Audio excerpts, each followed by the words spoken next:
Hey guys, don't forget to subscribe to the channel, leave a comment down below, let me know what you think. Now let's get into today's video.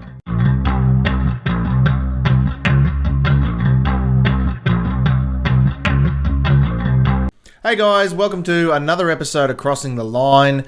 We're going to take a look at this story here from the Toronto Sun today. Now, if you haven't seen it getting around the internet, a school student has been arrested for misgendering a person at school. Not even misgendering someone, really. It's they were having a discussion in class about genders and this whole gender ideology thing that they have going on now. And he stated that there was only two genders. He was then suspended from the school after having that discussion with the class and the teacher there. He was then suspended, and then when he tried to go back to school, he was arrested for trespassing. So he wasn't technically arrested for misgendering someone, but we have other stories from around the globe where that has happened to. People have been taken away from their children. People have been arrested for misgendering someone on Twitter.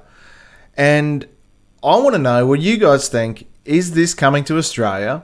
Has it already started? Is it too late to stop? And is it just an inevitable push for this weird, wacky gender ideology that the left seem to love? Now, being Pride Month, or whatever it is now, this thing comes up more often than not. And every time you talk to someone about it, they seem to think, oh no, that's never going to happen. That's a load of bull. That's not going to happen here. But they are not looking at the constant flow of stories where this is already happening. People are getting taken away from their kids because one of the kids' parents want to transition them. The other parent doesn't want to transition them. And this is getting ridiculous at this point. This kid was suspended for saying that there was two genders when they were literally having a conversation talking about how they felt about the topic of genders and I suppose anything to do with the rainbow flag and the alphabet mafia. Now, as you can see, this has happened in Canada, which we all know that Canada is not a beacon of freedom of speech. It's not a beacon of freedom for anyone anymore. But this isn't just happening there. It's happening in the US, which sits there and they tout themselves as the freest place on earth. But I don't know how free you can be when your children are being removed from you because you do not want to give them gender-affirming surgery or you want to treat them as the opposite sex to what they were born as. And just because you're having a spat with the other partner or the ex-partner, I suppose, in these cases, that you are deemed as a threat to your own child because you don't want to transition them. You know, basically, to put it bluntly, you don't want to cut off their breasts and then force them onto drugs that will neuter them. And that's happening in the freest country in the world right now. And England, there's been arrests, there's been fines, there's been people being jailed over misgendering someone or just stating biological facts at this point. So we'll take a look at this first story here from the Toronto Sun. Lily, high school students suspended, arrested for saying only two genders. Stories from Brian Lilly from the Toronto Sun. In the name of diversity, a Catholic school in Renfrew suspended a student and had him arrested for saying there are only two genders. Josh Alexander was suspended last November over comments made about gender in class and told he couldn't return to class until he had recanted. On Monday, Alexander returned to class and was promptly met by the vice principal, arrested by two local police officers and charged with trespassing. The now seemingly former student of St. Joseph's Catholic High School told the National Post in an interview that he made comments during the class discussion on gender. It was about male students using female washrooms, gender dysphoria, and male breastfeeding. Everyone was sharing their opinions on it. Any student who wanted to was participating, including the teacher, Alexander said. I said there were only two genders and that you were either born a male or a female, and that's what got me into trouble. And then I said that gender doesn't trump biology.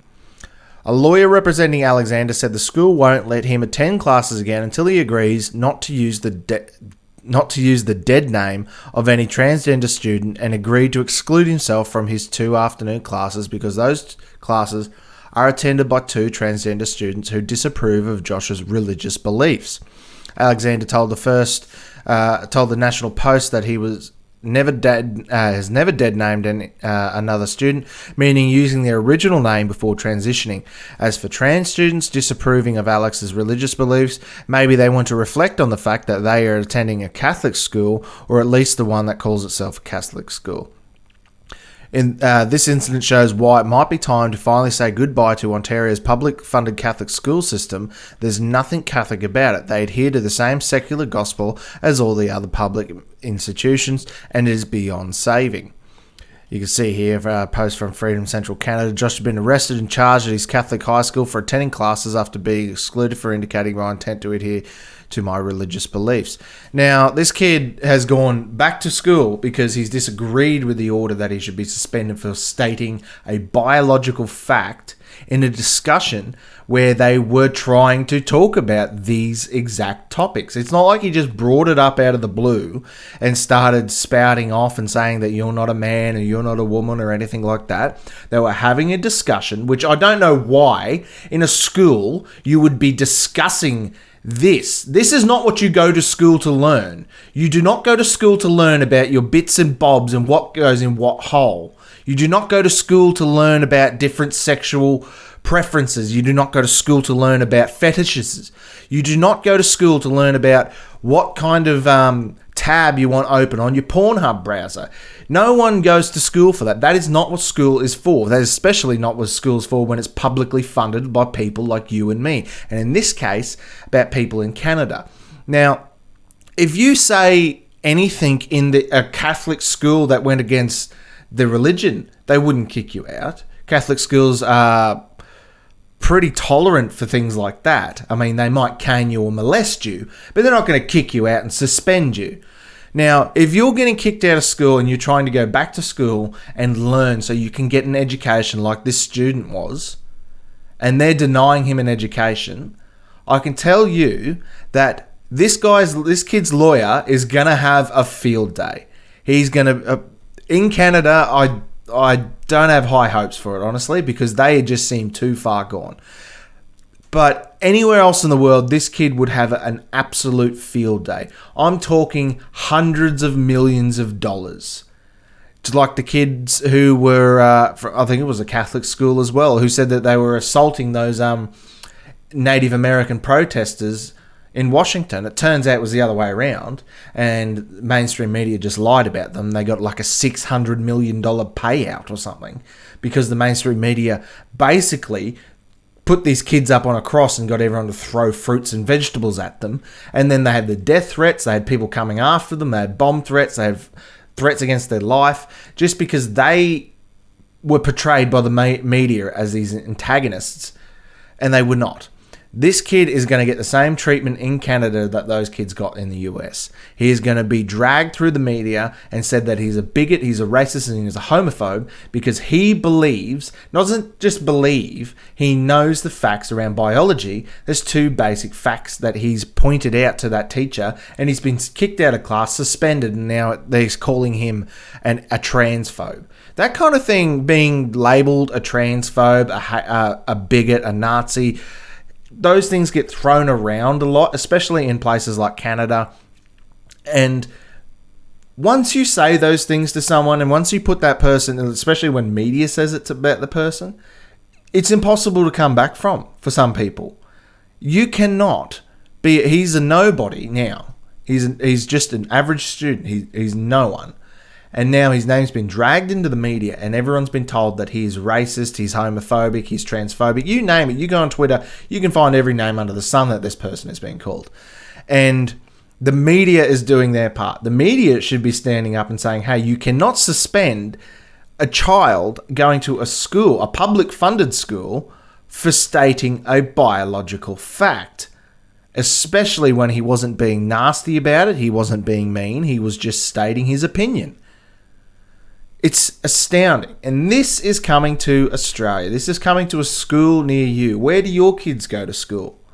Do you want to send them to a Christian school or a Catholic school, or just a general run-of-the-mill public school? Because apparently it doesn't matter. The only place I see this not happening is going to be like the Muslim majority schools. Anyone that teaches Islam instead of a Catholic school, Islamic school. That's pretty much the only place I see this not happening yet. Where are your kids going to school, and what are your kids learning? Because I guarantee you, if you go and ask a few pointed questions, you're going to find out really quickly that this stuff is creeping into our schools.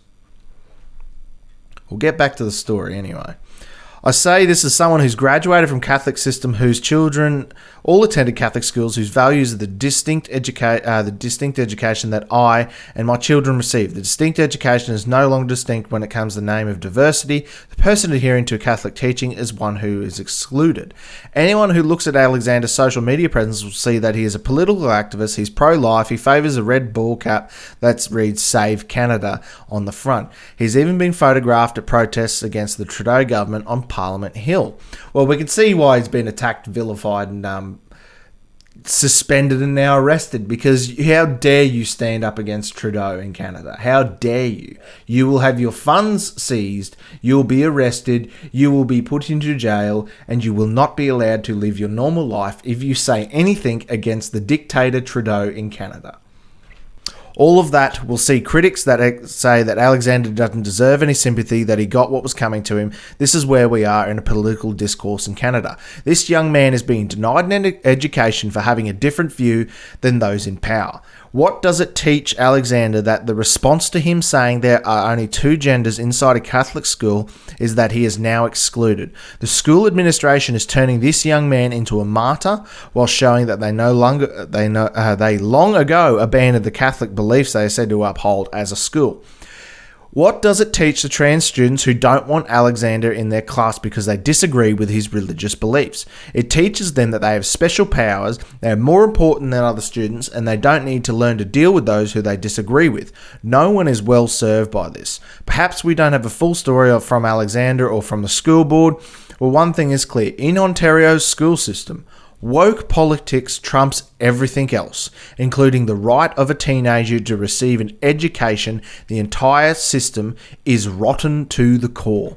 That is completely correct. And this is coming here to Australia very friggin' soon, because no one believes you when you go and tell them that this kid was suspended for misgendering someone or saying that there's only two genders. No one believes you when you go and bring up a story that says that this woman was arrested and locked up in a cell for calling a transgender woman a man on Twitter. No one believes you. This happened back in 2019. It's 2023. This is happening every single day. You are getting arrested, you are getting locked up, you are getting punished, you are getting fined for saying the real truth of the matter. Or even if it's just your opinion. When were people's opinions, whether they are right, whether they are wrong, whether they are stupid or not, when were the opinions of people so detrimental to a minority group that they were worthy of getting arrested, locked up, and detained for because someone said something that someone else disagrees with? It's insanity. And then the majority of the people in Australia don't understand that this is going on. You don't care that it's going on. And when you tell them and show them, they think it's a tiny little blip. But this keeps happening. It happens everywhere around the world. If it's happening in the United States when they have a Bill of Rights and they have the Constitution, it's going to be happening here. We have nothing like that to protect us. Nothing. If you say the wrong thing, you will be arrested and put in jail, and your children will be taken from you. It is insanity, and it keeps happening, and no one seems to care. They just say, "Oh, that doesn't happen here. That's a load. That can't be true. He must have been arrested for something else. He must have been fined for something else. They must have been put in jail for something else." It's insanity. We'll take a look at this story from 2019. A UK mother arrested and locked up in a cell for calling a transgender woman a man on Twitter. This happened in the UK. A mother in the UK was arrested in front of her children and locked up for 7 hours after referring to a transgender woman as a man online, Daily Mail report. 3 officers detained Katie Scottow at her home after quizzing her at the police station about an argument with an activist on Twitter over so-called dead naming. A 38-year-old woman from Hitchin, Hertfordshire, had a photograph and DNA fingerprints taken and the remains under investigation. More than 2 months after arrest on December 1st, she has neither her mobile phone or laptop returned, which she says is hampering her studies for a master's in forensic psychology. Writing an online forum, Mum Set Scott now, who has now served with a court order that bans her from referring to her accuser as a man. There's a court order making this woman refer to it's a person as the opposite gender because that's what they think. If I force you to refer to me as King Emperor, that's infringing on your rights, isn't it? And it's stupid, really. Don't you think about it? Think about it. If I'm forcing you by law under threat of imprisonment, fines, detention, whatever it is, that's coercion. You are insane not to be worried about this. This is happening in Australia now. More than 2 months after arrest on December 1st, she hasn't got a mobile phone and all that back. Writing an online forum. Where were we? I was arrested in my home by 3 officers, my autistic 10-year-old daughter and breastfed 20-month-old son present. I was then detained for several hours in a cell with no sanitary products, of which I said I needed, before being interviewed and then later released under investigation. I was arrested for harassment and malicious communications because I called someone out and misgendered them on Twitter. Confirming the arrest, Hertfordshire Police said they would take all reports of malice communication seriously. The case was the latest where police are being accused of being heavy-handed in dealing with people who go online to debate gender issues. Sitcom writer Graham Lineman said there was a verbal harassment warning by West Yorkshire Police after transgender activist Stephanie Hayden reported him for referring to her by her previous names and pronouns on Twitter. It was complaints by Hayden that led both of the arrest and the injunction against Scottow. High Court papers obtained by the Mail on Sunday detail how Ms. Scottow is accused of a campaign of targeted harassment against Ms. Hayden, allegedly motivated by her status as a transgender woman. The papers claim that a toxic debate raged online over plans to allow people to self-ID as another agenda. Scottow tweeted a defamatory message about Hayden. She also alleged that she used accounts in 2 names to harass, defame, and publish derogatory and defamatory tweets about Hayden, including referring to her as a male, stating she was racist, xenophobic, and a crook, and mocking her as a fake lawyer. Scottow denied harassing or defaming Hayden and said that she holds a genuine and reasonable belief that a human cannot practically speaking change sex, but the Deputy Judge Jason Coppell QC issued an interim injunction that bans her from posting any personal information about Hayden on social media, referencing her as a man or linking to her as a former male identity. Scottow last night declined to comment. So, you are not allowed to tell the truth anymore in England. That happened in 2019. She was arrested and taken from her babies in the middle of the night over saying something mean on Twitter. Wrap your head around that. It's coming here. And you just ignoring it and pretending that it doesn't happen and just saying, oh, it's a one-off, it's, whatever, is insanity. You can see a tidal wave coming towards you. What do? Do you stand there and wait for it to hit you, or do you move to higher ground? We're lost unless people stand up and say that they've had enough and this is not on. You will not be able to say anything. We will not be able to do anything online like I'm doing right now. You're not going to be able to do that. You're not going to be able to say anything that goes against the main grain. If they want you to pretend that women can be men and men can be women, and that cutting off breasts and genitals of children and giving them drugs to hamper their growth and development is good for them, they want you to believe that. And who are we to say no when 90% of the people don't stand up and say no? We're a minority of the people who are saying no to that, And unless other people stand up, it's going to start happening to them, and it's going to start infringing on their rights. Then we might see some activism from this. We might see some people saying no too far. But I don't see that happening anytime soon, because it happens so incrementally. Happens tiny little steps at a time until it's too late and you're pushed up against a cliff and you have no rights. You're not allowed to say anything. You're not allowed to protest. You're not allowed to have a differing opinion. You're not allowed to have a differing view. You can't even talk about the subject without being locked up, arrested, and beaten. This is where it's going. This is the problem that is going to be impending on your children. This is going to happen to your kids in school. They're going to go to school and they're going to say, no. Boys can be girls and girls can be boys. And they're going to come home and ask you a question. You go, no, that's silly. And then you say something at a parent-teacher meeting, and you'll be the one on the front page of the paper saying that you're a transphobe, you're a bigot, you're a homophobe, you're racist, you're whatever. All the phobes and ists. That will be you on the front page of the newspaper because you stood up for what is right a little too late. What do you guys think? How long do you reckon we have before this is just an everyday occurrence here in Australia, and that they're going to be pushing forward legislation here? Because by the end of the year at least, things are moving that quick. Unless we hit World War III with Russia and that, I don't think anyone will be really caring about pronouns and what flag you like flying when nukes are flying across the continent. But what do you guys think? Leave a comment down below, and I'll see you guys in the next video. Thanks for watching. Don't forget to share, like, and subscribe. Leave a comment down below, and I'll see you guys in the next video.